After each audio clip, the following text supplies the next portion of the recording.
24x7 news Bengal আপনারা দেখছেন। আজ 18ই আগস্ট আর এই মুহূর্তে আমি এসে পৌঁছেছি কলকাতার রবীন্দ্র সদন, যেখানে অনুষ্ঠিত হচ্ছে বাংময় উত্তরপাড়া এই সাংস্কৃতিক সংস্থার পক্ষ থেকে এক সাংস্কৃতিক সন্ধ্যা ভারত দর্শন। আসুন দেখে নিই এই অনুষ্ঠানেরই কিছু মুহূর্ত।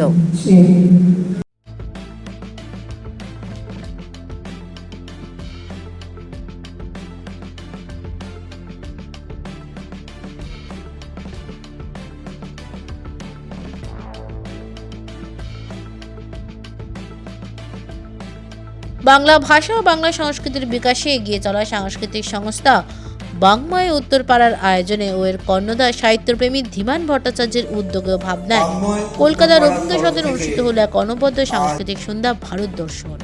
বিশিষ্ট শিল্পীদের সাথে নবাগত শিল্পীদের একই মঞ্চে জায়গা করে দেওয়ার এই প্রয়াসে এগিয়ে চলা এই সংস্থা আয়োজিত এদিনের সন্ধ্যায় মঞ্চ সেজে ওঠে কবিতা আবৃত্তি, কাব্যনাট্য, সমবেত সঙ্গীত, কবিতা কোলাজ ও শ্রুতি নাটকের মধ্যে দিয়ে।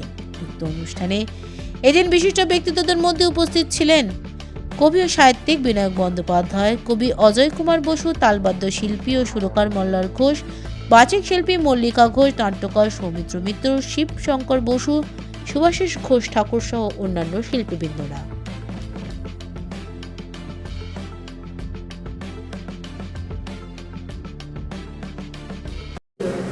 খুব চমৎকার উদ্যোগ বাংময় উত্তরপাড়া আমাদের খুব একটি প্রাণের প্রিয় জায়গা, কারণ আমরা সবাই জানি যে ঋষি অরবিন্দ উত্তরপাড়া থেকেই সেই উত্তরপাড়া অভিভাষণ নামে যা বিশ্ববিখ্যাত সেই ভাষণ দিয়েছিলেন, যেখানে উনি বারবার বলেছিলেন যে সনাতন ধর্মই হচ্ছে ভারতের অস্তিত্বের মূল। তো সেই উত্তরপাড়া তাই জন্য আমাদের একটা তীর্থস্থান, একটা তীর্থভূমি। আজকে বাংময় উত্তরপাড়া এখানে যে ভারত দর্শন করেছে, আসলে ভারত দর্শন অনুষ্ঠান ভারত দর্শন মানে কিন্তু কাশ্মীর থেকে কন্যাকুমারিকা হেঁটে বেড়ানো নয়। ভারত দর্শন মানে ওই বাড়ির সামনে যে মাটিটুকু আছে, যে তুলসী মঞ্চটুকু আছে, যে মন্দিরটা আছে, যে মানুষগুলো আছে, তাদের সবাইকে ভালোবাসা, শ্রদ্ধা করা, তাদের পাশে দাঁড়ানো এবং এই সাংস্কৃতিক কর্মযজ্ঞে তাদের যুক্ত করে নেওয়া। তো বাংময় উত্তরপাড়া সেই কাজ আরম্ভ করেছে, সেই কাজে তারা সাফল্য পাক, এটুকুই চাইব। একটি অনবদ্য সংস্থা বাংময়ের বার্ষিক অনুষ্ঠানে আমরা দুজনেই আমন্ত্রিত অতিথি, সঙ্গে আরও বিশিষ্টজন আছেন এবং আসবেন। এবং এই পুরো অনুষ্ঠানের যিনি কর্ণধার, তিনি আমাদের অত্যন্ত ভালোবাসার মানুষ, মাননীয় ধীমান ভট্টাচার্য, যিনি তার মনের আন্তরিকতা দিয়ে, হৃদয়ের আন্তরিকতা দিয়ে এই সংস্থাকে এগিয়ে নিয়ে যাচ্ছেন এবং কত শত শত শিল্পীদের জন্যে মঞ্চ একটি তৈরি করছেন। আজকালকার দিনে মঞ্চ পাওয়া খুব কষ্টের, কিন্তু কিছু মানুষ আছেন, ধীমানের মতো কিছু মানুষ আছেন, যারা তাদের হৃদয় দিয়ে, তাদের বুদ্ধিমত্তা দিয়ে নতুন শিল্পীদের মঞ্চ প্রদান করেন। আসলে ভারত দর্শন, দেশকে জানা, দেশকে ভালোবাসা ও আমার দেশের মাটি তোমার পায়ে ঠেকাই মাথা, এটাই আমাদের জীবনের ব্রত, জীবনের কর্ম। হ্যাঁ, এই জন্য এসেছিলাম বাংময়ের অনুষ্ঠানে, উত্তরপাড়া বাংময়। ধীমান ডেকেছিলেন, খুব খুশি, মাকে প্রণাম জানালাম, দেশ মাতৃকার প্রতি আমাদের অঞ্জলি দিলাম। সবাই ভালো থাকুন, এটুকুই আমাদের প্রত্যাশা।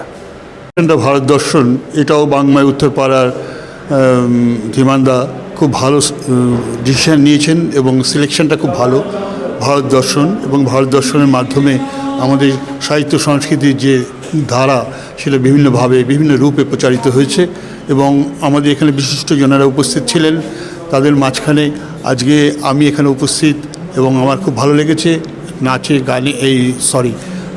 গানে এবং কবিতায় এবং বিভিন্ন রকম গঠনমূলক কথাবার্তা শুনে আমরা খুব ঋদ্ধ হয়েছি এবং আমার আশা করি আগামী দিনেও এইভাবেই বাংময় উত্তরপাড়া আরও এগিয়ে যাবে এবং সব দিক দিয়ে এক উন্নতিশীল সমাজের ধারাকে বজায় রাখতে সহযোগিতা করবে। দিবে আর নিবে, মিলাবে মিলিবে, যাবে না ফিরে, এই ভারতের মহামানবের সাগর তীরে। নমস্কার, বাংময় উত্তরপাড়ার তরফ থেকে আমি ধীমান ভট্টাচার্য আজ 18ই অগস্ট 2026 মঙ্গলবার রবীন্দ্র সদনে আজ আমরা একটা সাংস্কৃতিক অনুষ্ঠানের আয়োজন করতে চলেছি। এই অনুষ্ঠানে একদিকে যেমন বিধায়করা আসছেন, একদিকে আসছেন মন্ত্রীরা এবং আরও কিছু সংস্কৃতি জগতের মানুষজন, লেখক, সঙ্গীতজ্ঞ এরা আসছেন। এছাড়া আমাদের অগণিত শিল্পী বন্ধুরা এবং সাধারণ মানুষ আসছেন। এদের নিয়েই আমাদের আজ থেকে প্রায় 3 বছর আগে পথ চলা শুরু হয়েছিল, পথ চলছি। আগামী দিনে এরাই আমাদের চালিকা শক্তি। আশা করি আমরা আরও এগিয়ে যেতে পারবো।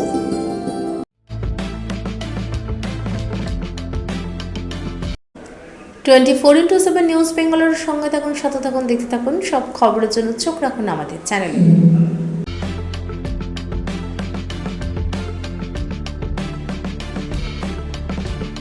মা আসছেন, চারিদিকে শুরু হয়েছে দুর্গাপুজোর আনন্দের প্রস্তুতি।